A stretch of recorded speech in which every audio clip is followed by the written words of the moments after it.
రాజమౌళి గారి శాపం మీద ఒపీనియన్ చేంజ్ అయిందా? Hello guys, welcome back to film forecast. As I expected, నేనే కాదు అందరూ అనుకున్నట్టే దేవరా సెకండ్ ట్రైలర్ కూడా వచ్చేసింది. ఈ ట్రైలర్ చూశాక మీకు ఫస్ట్ ట్రైలర్ చూసినప్పుడు వచ్చిన ఒపీనియన్ చేంజ్ అయిందా, లేక అలాగే ఉందా, లేక ఇంకా బ్యాడ్గా అనిపించిందా, లేక కొంచెం బెటర్గా అనిపించిందా? మీకు ఏమనిపించిందో కామెంట్స్లో చెప్పండి. నాకైతే కొంచెం బెటర్గా అనిపించింది. ఫస్ట్ ఈ ట్రైలర్లో నాకు బాగుంది అనిపించిన విషయం బ్యాక్గ్రౌండ్ మ్యూజిక్. ఫస్ట్ ట్రైలర్తో కంపేర్ చేస్తే ఇది చాలా బాగుంది. లాస్ట్ 30 సెకండ్స్లో అయితే ఇంకా బాగుంది. విజువల్స్ పరంగా ఎక్కువ షార్ట్స్ అయితే రివీల్ చేయలేదు ఫస్ట్ ట్రైలర్లో. అలాగే గ్లిమ్స్లో చూపించిన షార్ట్స్ ఆ సీక్వెన్సెస్కి సంబంధించి వేరే వేరే యాంగిల్స్లో చూపించారు. ఫస్ట్ ట్రైలర్లో ఎక్కువగా దేవరా కొడుకు వరా యొక్క పిరికితనం మీద ఫోకస్ చేశారు. కానీ ఈ ట్రైలర్లో మాత్రం వరా క్యారెక్టర్లో ఫుల్ చేంజ్ ఓవర్ చూపించారు. అంటే పిరికివాడైన వరా ఎదురు తిరిగితే ఎలా ఉంటుందో ఒక విజువల్ చూపించారు. అలాగే ఫాదర్ అండ్ సన్ కి మధ్య ఉండే బాండింగ్, చిన్నప్పుడు వర తండ్రి దేవరాతో పాటు ఉండే కొన్ని షార్ట్స్ కూడా చూపించారు. సో సినిమాలో ఫాదర్ అండ్ సన్ కి మధ్య ఉండే ఎమోషన్ బాగా వర్కౌట్ అవుతుంది అనిపిస్తుంది. నెక్స్ట్ సినిమాలో స్మగ్లింగ్ అనేది ఒక మెయిన్ పాయింట్ అని కూడా తెలుస్తుంది. బైరా గ్యాంగ్ వాళ్ళు షిప్పుల్ని దోచుకోవడానికి ప్రయత్నించడం, వాళ్ళందరినీ దేవరా చంపి పడవలో తిరిగి బైరాకి పంపించడం, ఇలాగా బైరా దేవరా మధ్య ఒక కాన్ఫ్లిక్ట్ అనేది బిల్డప్ అవుతుంది.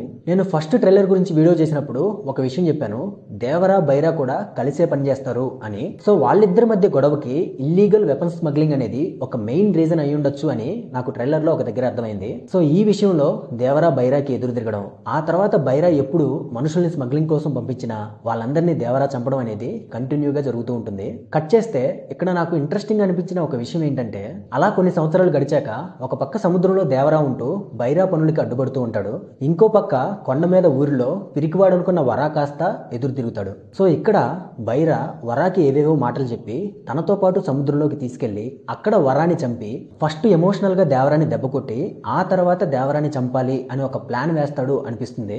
ఇక్కడే షార్క్ ఫైట్ ఉంటుంది. అలాగే ట్రైలర్ లో చూపించినట్టు ఫైర్ బ్యాక్గ్రౌండ్ లో దేవరా యొక్క విశ్వరూపం చూపించే సీన్ కూడా ఉంటుంది. ఈ రిలీజ్ ట్రైలర్ చూసిన తర్వాత నేను ఫస్ట్ వీడియోలో చెప్పినట్టు దేవరా చనిపోవడం లాంటిది ఏమీ ఉండకపోవచ్చు అనిపిస్తుంది.